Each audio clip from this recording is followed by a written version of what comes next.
Сегодня мы сидим и разговариваем про якутские чуроны. И Майя, как наш известный в республике коллекционер чуронов. Ой. Ой! Но человек, который увлекается чуронами, Очень приятно. нам сейчас что-нибудь об этом расскажет. Потому что я знаю про чурон только то, что это посуда для питья. Чурон — сосуд для ритуального кумыса питья. Да, правильно, для питья кумыса, национального напитка народа Саха.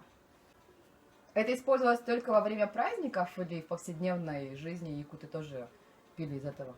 Все-таки в основном это был именно сосуд для праздников, то есть для ритуальных мероприятий, то есть связанных со встречей солнца. То есть вот это вот долгожданный праздник лета, который отмечался именно в середине июня, точнее в день летнего солнцестояния, да, это у нас 21 на 22 июня, да, вот, а у нас в республике отмечается 20 числа.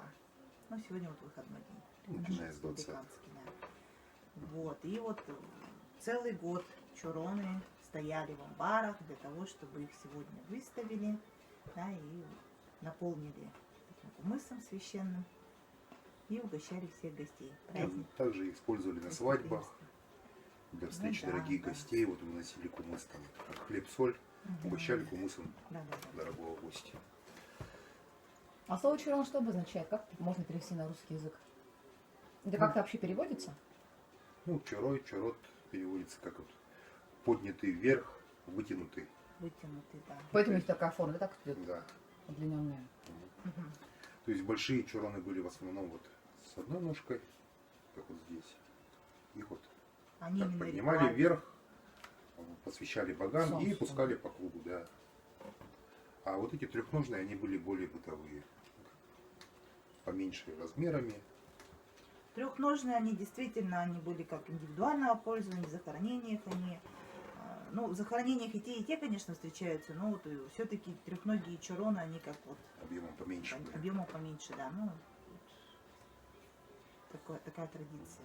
Ну и все ученые отмечают то, что вот трехногие чуроны, они перекликаются со скифскими, с гунскими трехножниками, с китайскими ритуальными сосудами тоже вот.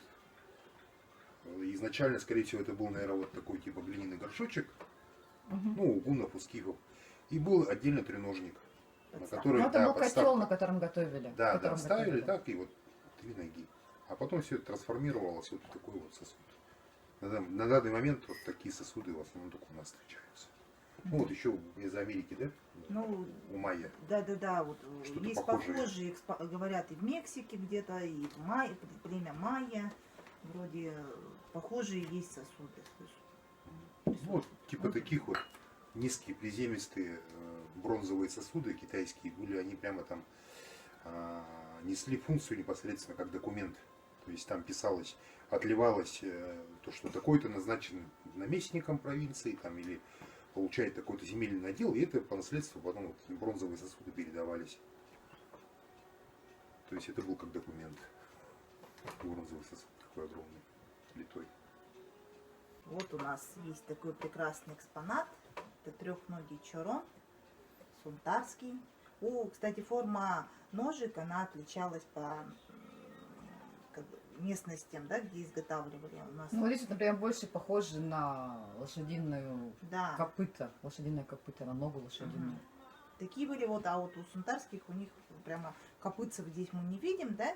Но интересно, что именно сунтарские чуроны вот на ножках имеют какие-то обозначения, как правило, всегда. Вот здесь вот солярный знак солнца, это 4 ромбика. Здесь вот, допустим, мы видим рунические какие-то надписи, да, там кому-то кто-то не согласен, что это руны, может быть, это там га-мастера, да, метка, вот, может быть, это что-то, какое-то обозначение несло, да. А там вот ничего нет. на третьей ножке, да, у нашего чурона, к сожалению, ничего нету. Видимо, не успел привязать к какому-то событию. А да? может, так и должно быть. А может быть, так и задумано. Но все-таки есть ощущение недоделанности.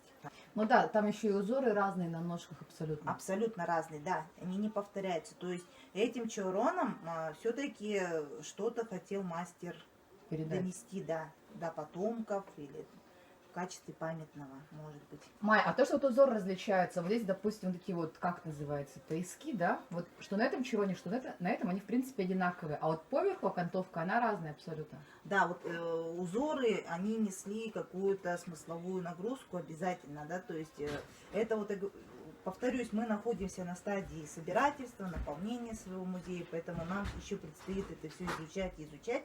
И вот мы как раз вели разговор о том, что мы, как бы, кто-то нам обещал сделать сайт, где Это будет я обещала. сравнительный анализ, да, вот всех чаронов из государственных музеев, из частных собраний, да, где вот будут как раз сопоставляться, изучаться, потому что, как правило, мастера, они не оставили вот этих данных, да, то есть большей частью мы опираемся на научные труды от наших искусствоведов, да, археологов, то есть мы владеем от них информацией полученной. Но опять-таки мы тоже будем стремиться, может быть, какие-то открытия делать со временем. Поэтому вот именно сопоставляя, делая анализы, да, вот разных чуронов из разных собраний, мы вот к этому и будем приходить совместно с людьми, совместно с коллекционерами, Ну, вот этот, с музееведами, с это как искусствоведами. называется?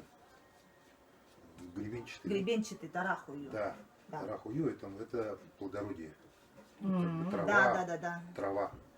О, это может быть женский был чарон, да? Изобилие. Нет. Или они не различались там женские, Ну, мужские? особо не различались. Ну, это Вот- как вот своего этот сосок. рода алгыс. То Благословение. Есть, да, благословение, чтобы там плодородие, чтобы вот эти вот все узоры. А может быть такое, что вот из этого чарона пили, допустим, на свадьбе там для молодых, чтобы у вас там было в семье там Вполне возможно. дети и так далее. И такое было. Ну, старые чуроны, они более, как бы сказать, проще узоры. Да, Мгм. кстати. Это вот у нас вот различие, большое количество узоров появилось уже ближе к 19 веку. Мгм. А вот это вот чарон какого? Сколько ему лет? Возраст Вот какой? 19 Ну, он век, твердо наверное. 19 век, да. Первая половина, вторая половина.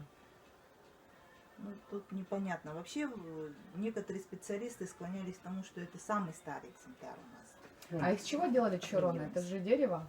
Да, только из дерева делали. В основном береза. Да. Береза пластичный материал, который очень прочный, который очень хорошо хранится. Но если этот чарон 19 век, то есть ему уже 2 столетия, почти 2 столетия получается, да? Там 150 минимум точно имеется. Береза, она такая долговечная? Да. Может, там чем-то пропитывали Ну, специально, уход состав нужен какой-то, обязательно. чтобы... Обязательно, да. Все сосуды деревянные, они требуют ухода. У нас у каждого в крови заложено, что мы должны деревянные сосуды обрабатывать маслом сливочным. Это Топлёный. там, ну да, топленым именно, потому что Натуральным. натуральным, только натуральным, да. Не маргарином. Понюхай. Хотя бы раз в год. Они действительно очень вкусно пахнут. Но здесь, да, есть... А когда они вот постоянно на солнце нагреются, вот они прямо вот пахнут маслом топленым. Хороший такой запах. Сюда ладушки захотелось. Да. С кумысом. Вот, Майя, расскажи вот про это. Вот Что это такое? это уникальный экспонат. Это вот у нас одно из недавних приобретений. Ты так вот в камеру покажи Да. его. Вот. Это необычный сосуд. Он полый, да, то есть меня тут видно. И это сосуд называется кёнкёлёй, воронка, которая вставлялась в кожаный мешок семир. И предназначалась она для переливания кумыса. Мгм. Потому что у мешка семир очень узкое горло. Чтобы оно стояло из кожи из мешок, вот его вставляли и вот таким вот образом через него переливали кумыс. Ну, такая форма необычная. Да, Форма и необычная, да. Вот как копыта. Тоже копыта, да. Вообще вот такие вот предметы, как воронка кёнкёлёй, да, как мешки семир, посуды огромные, бочки, У богатых сириит, они только были у знатных людей, у представителей главы Ну да, рода, да, то есть, семейства. которые проводили обряды у организаторов. Мгм. Поэтому такие вещи встречаются крайне редко. Вот этот экземпляр у нас прямо вот мы чем гордимся, он, можно сказать, каталожный, да, он присутствует в каталоге Американского музея естественной истории, который находится в А, ну вот, Нью-Йорке. я вижу, да. Он Мгм. практически телепортировался у нас со страниц каталога, да, то есть один в один. Те же подвески, А ему сколько лет? даже форма. Этому предмету твердо 150 лет есть. То есть это середина 19 века. Мутовка, она делалась, это Можно тут вообще по каждому предмету рассказывать бесконечно, да, мутовка делалась из цельного куска дерева. Вот эта часть, как раз, которая А являлась это же тоже балкой, дерево, да, вот то, что связывает? это не дерево. Или это кожа? Это, ну, прутья. Прутья, ну в смысле, Да. это не кожа. Да, Да. тальника, тальниковая, видимо. скорее всего. Это реставрация, да, кстати, старинная. Тоже узорная Здесь ручка. вот что интересно, вот именно Ух ты. самая широкая часть, да, вот которая как раз Мгм. мутовкой работала, да, она выполнена из удюргая, это кап, Мгм. это Нарост который. нарост, да, на корне березы, это береза. Это все всё полностью из дальше березы. ствол. ствол, да, то есть здесь не было есть никаких клеевых элементов, да, то есть это все. Комель и ствол. от Цельный него. этот. Да. И вот я говорю вот всем, каждому посетителю, вы представьте, говорю, да, если мастер, обычно все эти вещи, чороны, да, вся утварь, она делалась зимой, да, потому что в основном летом у нас было посвящено заготовке Минус 60. сена. Ну да. У камелька И сидят и делают. летом они заготавливали как раз вот, расходные материалы, да, искали вот такие вот как раз деревья, да. И если зимой мастер где-то ошибался, ему приходилось ждать лета, чтобы заново. Вот, ну, действительно так и есть, потому что ничего никак не склеивалось. Как определяют по форме чирона, по узорам, как определяют возраст? Чем они же геометричнее делают форма, да, чем проще узоры, тем Вот- оно стареет. вот, например, да? Еще есть версия определять возраст чирона по цвету. Действительно, древесина, да, чем темнее, Это тем старый. стареет. Но это старый, да, это вот по А это специальному. помоложе. Вот это начало 19 века твердо. Мгм. Вот это вот, ну, тоже, скажем, начало 19 века. Вот этот Вот и чирон, середина может быть 19-го. может быть и так, да. Вот этот вот середина, конец 19 века. То есть по Да. тени, мягко говоря. Вот этот, получается, середина 19 века. Вот с лицами революционеров.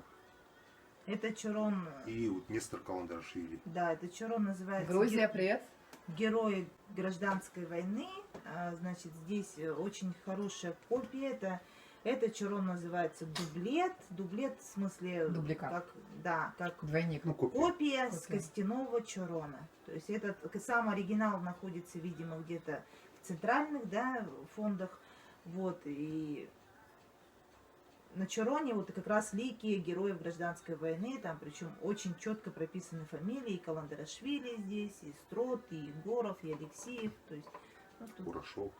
Вот понятно, что сувенирный, но почему он с ручкой? Для меня это как-то, ну, это не то чурон, чтобы необычно, а как-то странно, что но ли. это тоже авторский, между прочим, подход такой. Я бы не Это, хотела такой оказывается, дома иметь. лошадь, которая ест травку.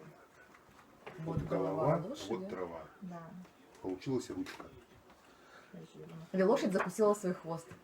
Ну вот, я, честно говоря, вот здесь вот, допустим, очень все-таки размытая форма, она уже замыленная, как мы называем. Она действительно похожа на это, да, что лошадь закусила хвост. Однако в оригинале, вот сейчас я его постараюсь найти, это оказывается изображение лошади, кушающей травку. Как она выглядит. Ну, это цветной вариант, Это и есть, это первый вариант, это оригинал. Он еще Которого на трех ножках, пошли да? вот эти вот уже цветные. понятно. Поэтому неверно все-таки высказывание очень известных людей, да, из другого музея, ну, из Государственного музея, о том, что это чуроны работы Добрынина, да, я как бы все-таки готова опровергнуть, да, потому что вот работа Амосова Терентия Васильевича, оригинал, да, эталон на его произведение. То есть вот эти фарфоровые чуроны серийно, которые выпускались, они были все-таки Амосовы. Ну, принадлежали авторству Амосова. А сейчас у нас есть мастера, которые занимаются изготовлением вот именно деревянных чуронов? Много. У нас сейчас, да, благодаря интернету, инстаграму, благодаря вот молодому поколению историков, сейчас у нас вообще вот это вот, Возрождение. и не только молодому поколению, Ренессанс. всем историкам, всем уважаю, всем большой респект, да, то, что они именно вот вдохновляют нас на изучение культуры. И это сейчас стало модно, и мы возвращаемся к канонам, то есть сейчас чуроны стараются изготавливать по традициям. А есть какая-то мечта найти какой-то вот особенный чурон? Да. У нас в нашей коллекции самый большой чурон 59 сантиметров. У нас он, кстати, тоже с историей, он Это вот тот, который по большой легенде, стоит. да, он принадлежал Манитта Кола. О, Да. И вот сейчас Баблишко мечта можно найти снимать. его побольше, еще больше. Точнее, даже не то чтобы больше. В Якутском музее 71 сантиметр. Самый большой чурон. Хотелось бы найти еще больше. А такие вообще в природе существуют? Тут уже соревновательный. Да, да, Ну, конечно. Судя по старым фото. есть. Судя по старым фото, самый И- высокий это какой? Ну, где-то там, Вроде, вот, где женщина. вроде бы даже метр. Да. Да, но это вот пока как бы Женщине на по грудь. уровне легенды, но Чуроны всегда были необычными предметами. чуроны, да, это... К чуронам у всех якутов особое отношение, довольно-таки трепетное. Правда всё-таки говоришь? это, да. Все-таки это действительно символ нашего края, это особый предмет. Ну, с кровью, с молоком, точнее, матери мы впитали вот эту любовь к таким ритуальным вещам.